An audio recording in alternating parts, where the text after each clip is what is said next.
So this is a workshop tonight put on by ENCorps Leadership Corps. I know we have some people here who are not members. Our membership is comprised of volunteers making a difference in Maine who are over 50. And our three areas that we concentrate in are healthy living, healthy environments, and healthy economy. So we have people all over the entire state of Maine working in these areas, and we encourage you to join our ranks. All our programs we do are free. We're privately grant funded, and so we like to offer all our workshops and networking opportunities free of charge for our members to come. So I do have some applications here in case you're interested at the end of the evening. Just to let you know what we have coming up tomorrow in Bangor, we have a workshop called Changing Perspectives, Marketing and Developing a Positive Organizational Structure for Older Adult Volunteers. And this is really designed for volunteer coordinators or volunteer administrators or somebody who might be in charge of volunteers who are aging. That's at Spectacular Event Center in Bangor. What else do we have to read? On December 6th, we have a Wellness Lunch and Learn in the fine city of Millinocket, Maine. You may not be able to get up there, but just letting you know what's going on. We have Nadine Villani, who's a patient educator, and Dr. Neeson from Health Access Network presenting that workshop. In January and February, we're going to do teleconferencing so that you don't have to go out of the comfort of your own home or place of business.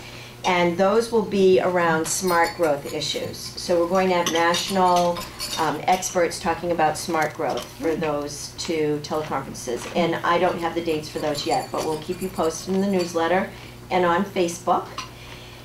And in April 10th, we're going to have a social media training, which a lot of people have been asking us for, and that's going to be in Bangor. So we'll be able to have an hour of training with a presenter, and then we'll actually be able to go into a computer lab and practice. So that's going to be a really good workshop for anybody who's interested in how to use social media. And then if you want to mark your calendars for the 2012 summit, we're going to be at Point Lookout in Northport, May 21st to 22nd. So again, that's free of charge, lodging, meals, programming, free of charge for our members. So that's excellent. What a deal. It is a deal. Thank you, Frank. It's a deal. Now, we are having newsletters every other month now. And if you would like to write an article or send in a fun fact or a link that you think is nice, that you use a lot, or any volunteer opportunities. If in some project you're working on, there's some volunteer opportunities and you think other people might be interested in those, please let us know and we'll put them in the newsletter. It is very widely read by our membership. We only have, out of over 150 members, we only have 22 who I send the snail mail newsletters to. So a lot of people do get the online newsletter. Well, tonight I'd like you to introduce you to our speaker, Deb Burwell, and she's from Paddling the Rapids, and I think you'd like to say why you named it that. I'd be happy to. Thanks, Patty. I'm delighted to be here. And it's interesting because when I first merged my facilitation business with my colleague and now business partner, and we created Paddling the Rapids, we were doing, someone brought something about WERU, and we had been doing a little bit of outreach on the community radio in our area and said about Paddling the Rapids, and someone called me up and said, "I'm so excited, what type of canoe do you have?" And I thought, gosh, it's a metaphor. And I do have a canoe and I do have a kayak, but truly it's about leadership. And it's about how do leaders how can we read the waters, sort of figure out where are those rapids, where should we pass, where are the rocks underneath, how do you navigate those rapids, and how do you stay in the boat, and also how do you get other people in the boat with you, and how do you know where the eddies are so you can pull over and have a little bit of a rest. So all those things go with Paddling the Rapids. And I'm delighted to be here and to work with Patty on this and to work with all of you, because I love thinking about leadership. Because what it does is that all of us get to then take that kind of perspective back and do the good work that you're each doing out in the world. And so that in some very clear way, this type of work then is infusing and strengthening the muscles of all the nonprofits and all the municipal organizations and various other community groups that you're part of. And so that really is deeply satisfying to me and makes a difference in the quality of life here in Maine. So I'm going to jump right in. We're going to start off with doing something that's not your usual introduction. So if you're still eating, feel free to continue eating for a moment. So it's okay. You don't have to worry. We're going to start off using something called appreciative inquiry. We're going to do an appreciative inquiry mingle.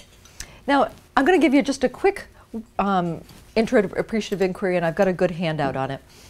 In our work with nonprofits or wherever we're doing work, usually the natural human tendency is to focus on what's not working, to go right to, oh, you know, if only we would get those books in order, or oh. And appreciative inquiry is another approach. Appreciative inquiry says, if we focus on what is working, we're likely to get more of it. And it isn't a Pollyanna approach. This is not a kind of la la la la la la la, I'm not going to look at those things that are not going well over there.